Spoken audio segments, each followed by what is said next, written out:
ବାଲେଶ୍ୱର ଜିଲ୍ଲା ବସ୍ତା ଅଞ୍ଚଳର ଜାମୁଶଳି ଅବସ୍ଥିତ ଲକ୍ଷ୍ମୀନାରାୟଣ କଲେଜର ସୁବର୍ଣ୍ଣ ଜୟନ୍ତୀ ଉତ୍ସବ ଭବ୍ୟ ଓ ଉତ୍ସାହମୟ ପରିବେଶରେ ଆରମ୍ଭ ହୋଇଛି। ଏହି ଉଦ୍ଘାଟନୀ ଉତ୍ସବରେ ଜଳେଶ୍ୱର ବିଧାୟକ ଓ ପୂର୍ବତନ ମନ୍ତ୍ରୀ ଶ୍ରୀ ଅଶ୍ୱିନୀ କୁମାର ପାତ୍ର ମୁଖ୍ୟ ଅତିଥି ଭାବେ ଯୋଗଦେଇ କାର୍ଯ୍ୟକ୍ରମର ଶୁଭାରମ୍ଭ କରିଥିଲେ। ରାଷ୍ଟ୍ରୀୟ ପତ୍ରକାର ମହାସଂଘର ଜାତୀୟ ଅଧ୍ୟକ୍ଷ ଓ ପର୍ଯ୍ୟବେକ୍ଷକ ଏବଂ ଦି କଳିଙ୍ଗ କ୍ରୋନିକଲର editor in chief doctor Pabitra Mohan Samantaray ମୁଖ୍ୟ ବକ୍ତା ଭାବେ ଉପସ୍ଥିତ ରହି ଛାତ୍ରଛାତ୍ରୀଙ୍କୁ ପ୍ରେରଣାଦାୟକ ଉଦ୍ବୋଧନ ଦେଇଥିଲେ। ସମ୍ମାନିତ ଅତିଥି ଭାବେ ଉତ୍ତର ବାଲେଶ୍ୱର ବିଜେପି ଅଧ୍ୟକ୍ଷ ଡକ୍ଟର ପ୍ରଦୀପ କୁମାର ପଣ୍ଡା ଓ କଲେଜର ପୂର୍ବତନ ଅଧ୍ୟକ୍ଷ ଶ୍ରୀ ସୁରେଶ କୁମାର ପାତ୍ର ଯୋଗ ଦେଇଥିଲେ।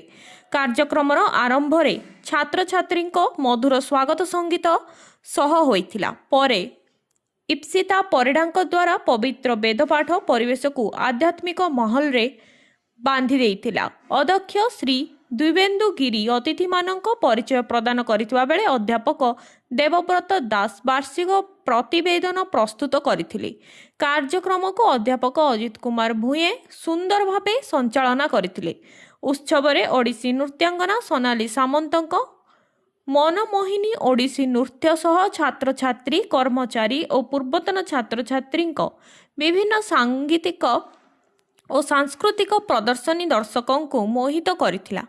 ସନ୍ଧ୍ୟାରେ ଓଡ଼ିଶାର ପ୍ରଖ୍ୟାତ ଶିଳ୍ପୀମାନଙ୍କର ସଙ୍ଗୀତ ଆସର ଉପସ୍ଥିତ ଦର୍ଶକଙ୍କୁ ମନମୁଗ୍ଧ କରିଦେଇଥିଲା। ଶେଷରେ ଅଧ୍ୟାପକ ସୁକାନ୍ତ କୁମାର ଗିରି ଧନ୍ୟବାଦ ଜଣାଇଥିଲେ। ସୁବର୍ଣ୍ଣ ଜୟନ୍ତୀ ଉତ୍ସବ ଅନ୍ତର୍ଗତ ବିଭିନ୍ନ ଶିକ୍ଷାମୂଳକ ଓ ସାଂସ୍କୃତିକ କାର୍ଯ୍ୟକ୍ରମ ଚାଲିଥିବା ସହ ଏହା ଫେବୃଆରୀ 10 ତାରିଖରେ ସମାପ୍ତ ହେବ। ବାଲେଶ୍ୱରରୁ ବ୍ୟୁରୋ ରିପୋର୍ଟ, ପର୍ଯ୍ୟବେକ୍ଷକ, ଓଡ଼ିଶା।